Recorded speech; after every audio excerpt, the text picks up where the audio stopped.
ಬಿಸಿಲ ಧಗೆಯ ನಡುವೆ ರಾಜ್ಯದ ಅಲ್ಲಲ್ಲಿ ಅಕಾಲಿಕ ಮಳೆಯ ಅಬ್ಬರ ಕೂಡ ಜೋರಾಗ್ತಾ ಇದೆ. ಬಿರುಗಾಳಿ ಸಹಿತ ಮಳೆಗೆ ಮೊಬೈಲ್ ಟವರ್ ಧರೆಗುರುಳಿದೆ ಅನ್ನೋದು ಗೊತ್ತಾಗ್ತಾ ಇದೆ. 2 ಅಂತಸ್ತಿನ ಮಹಡಿಯಿಂದ ಟವರ್ ನೆಲಕ್ಕಪ್ಪಳಿಸಿದೆ. ಗದಗ ಜಿಲ್ಲೆಯ ಮುಂಡರ್ಗಿ ಪಟ್ಟಣದ ಜಾಗೃತಿ ಸರ್ಕಲ್ ಬಳಿ ಘಟನೆ ನಡೆದಿದೆ. ಸವಣೂರು ಎಂಬುವರ ಬಿಲ್ಡಿಂಗ್ ಮೇಲೆ ನಿರ್ಮಿಸಿದಂತಹ ಟವರ್ ಇದು. ಸ್ಕೂಟರ್ ಜಖಮ್ ಆಗಿದೆ.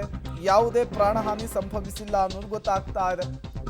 ಗಜೇಂದ್ರಗಡ ತಾಲೂಕಿನ ಚಕ್ಕಲಿ ಗ್ರಾಮದಲ್ಲಿ ಮಳೆ ಅವಾಂತರವನ್ನೇ ಸೃಷ್ಟಿ ಮಾಡಿರುವಂಥದ್ದು. ಈ ಜಕ್ಕಲಿ ಗ್ರಾಮದಲ್ಲಿ ಮಳೆ ತಂದಂತಹ ಅವಾಂತರದ ದೃಶ್ಯವನ್ನು ಗಮನಿಸ್ತಾ ಇದ್ದೀರಿ. ವಿದ್ಯುತ್ ಕಂಬ ಧರೆಗುರುಳಿದೆ, ಮರಗಳು ಕೂಡ ಧರಶಾಹಿ ಆಗಿದೆ. ಬಿರುಗಾಳಿ ಸಹಿತ ಧಾರಾಕಾರ ಮಳೆ ಗದಗದ ಹಲವು ಗ್ರಾಮಗಳಲ್ಲಿ ಸಾಕಷ್ಟು ಹಾನಿಯನ್ನು ಕೂಡ ಉಂಟು ಮಾಡಿದೆ.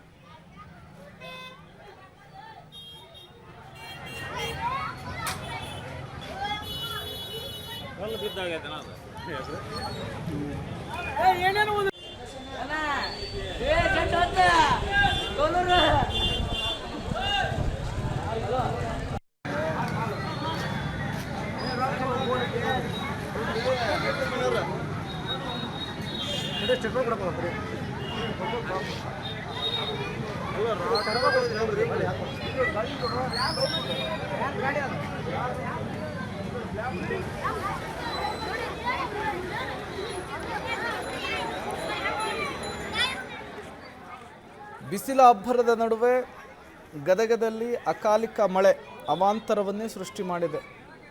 ಒಂದು ಕಡೆ ತಗಡಿನ ಶೀಟಿನ ಸಮೇತ ಮನೆ ನೆಲಕ್ಕುರುಳಿರುವಂತಹ ದೃಶ್ಯವನ್ನು ಗಮನಿಸ್ತಾ ಇದ್ದೀರಿ. ಬೃಹದಾಕಾರದ ಮರಗಳು ಕೂಡ ಧರಶಾಹಿಯಾಗಿದೆ.